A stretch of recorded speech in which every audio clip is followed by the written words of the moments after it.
Hey YouTube, this is Farmall 51 here. It's about 40 degrees here in the shop here, so not too bad. Progress or update on the part 2 or 3, I can't remember now. I know I did some updates on it, but I hadn't done any more on the 215 plow here. Alright, let's see. I guess first off we'll start with the coulters. I picked up a good friend of mine that had a junk plow. He had a front coulter wheel here, and I hadn't adjusted that yet. I need to adjust it a little bit, but blade's pretty good shape, and it turns and everything, and greased it, so that's pretty good. And if you notice in the back coulter wheel here, I'll put some light on it. It's the, what they call the, and I'm not sure if that's the right, what you call it, but heavy duty rolling coulter. This here coulter is off of a later version, or some of the bigger plows, international plows use this type coulter. It's got a bearing in there,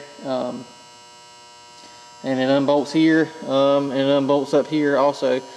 And that's the original, that's the correct style coulter clamp for this plow.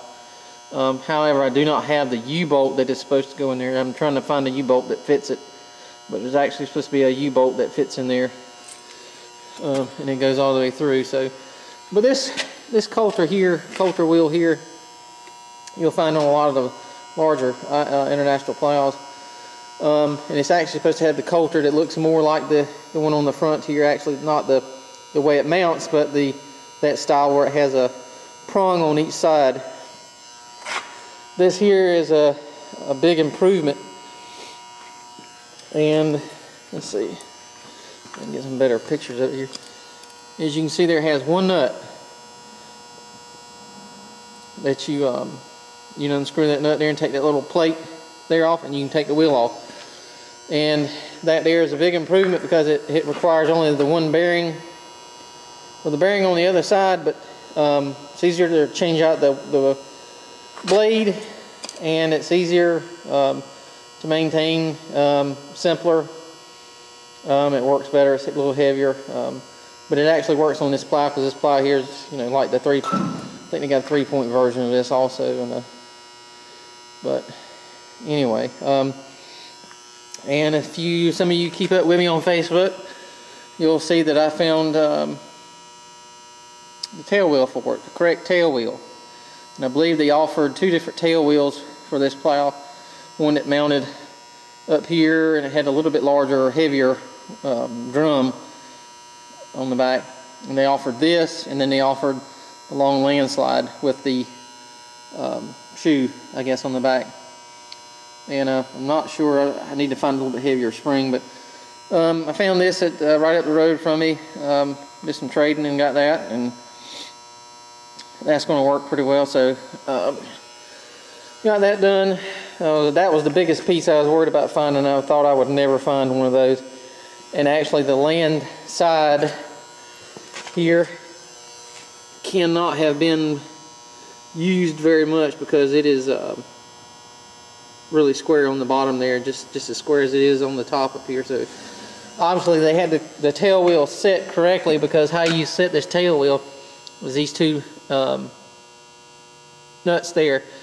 You loosen them and you slide this wheel in or out, and it puts pressure on the furrow wall. So obviously they had it set correctly to keep the back end of the plow off, because technically your land sides should never touch the furrow wall. If they do, they should not have that much pressure on them, if you got everything set right. And then, like, a lot of people say, oh, well, you don't need the tail wheel and you don't need this, you just need the landslide, who cares, get out there and do it.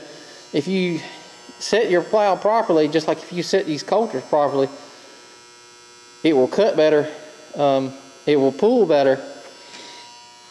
There's an art to plowing. It's just not getting out there, you know, hooking something up and dropping it in the ground and, you know, oh, that looks pretty good. You know, if you have everything set correctly, your tractor will perform better. Your work will show. It'll be a lot easier to disc. You won't have this lumpy ground and you know, ridged up, you know, like rows or something in the field. But anyway, enough of that.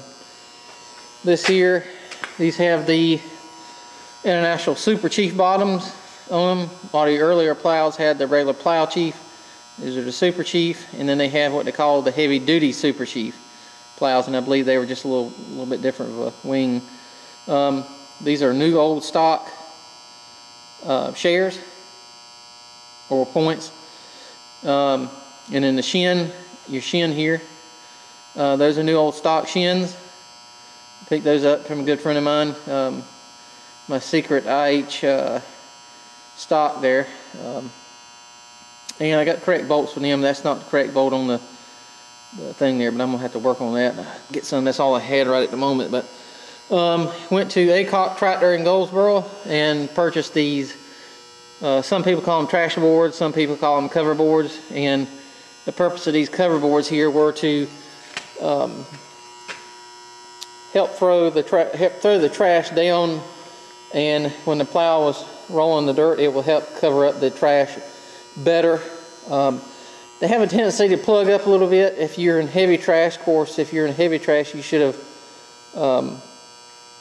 plowed before it got that bad, or you should bush hog it, I guess. But this here helps throw it over, start the roll faster, I guess.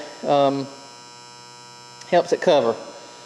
Your plow will naturally, you know, cover the trash, but this here is an added bonus when you're plowing. I have checked the beams, inside the beams here. They're all good and ready to trip.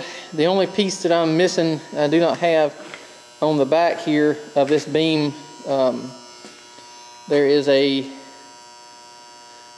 little, like a piece of channel iron, shaped kind of funny, but I'll see if I can get a zoomed in picture of that. But it what it is for is to keep the back bottom.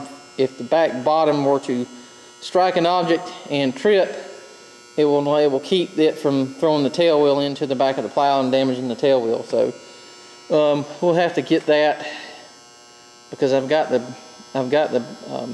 bottom set at the recommended middle of the row. There's different settings you can put it as far as pressure on the spring that keeps it from tripping. You can set it for heavy clay type soils where it won't trip as often, because you're pulling a heavier load once you hit the clay. So if you're in lighter soils, you can set it to where you know, if it were to strike an object, it would trip, you know, easier. But they sort of recommend you keep them at the, I forgot what the poundage is. I've got a book on it, but there's a certain setting you put it at in these little bolts here at the top. Is how you adjust that. So that's how you adjust the pressure on that spring that allows it to trip.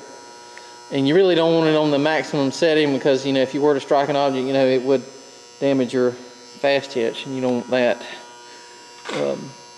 But other than that, I'm not going to paint this plow right away. Actually, if you follow me on Facebook, I've found another International 215 plow, which I'm going to keep them both. But I'm probably what I'm going to do is I'm going to transfer the tail wheel, the trash boards, and the coulters over to it. It is a, I'm not going to say new old stock plow, but it's a, if it's been used, it hasn't been used much. And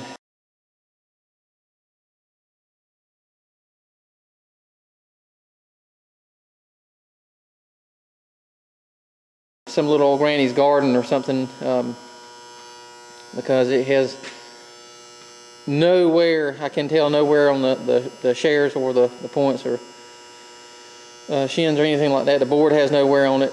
The landslide has nowhere. Everything's black on it. It hasn't been restored. It's actually got the serial plate on the other side, and I'll throw some pictures in there of that. I should be getting that here. I'll be doing a video on that here soon, so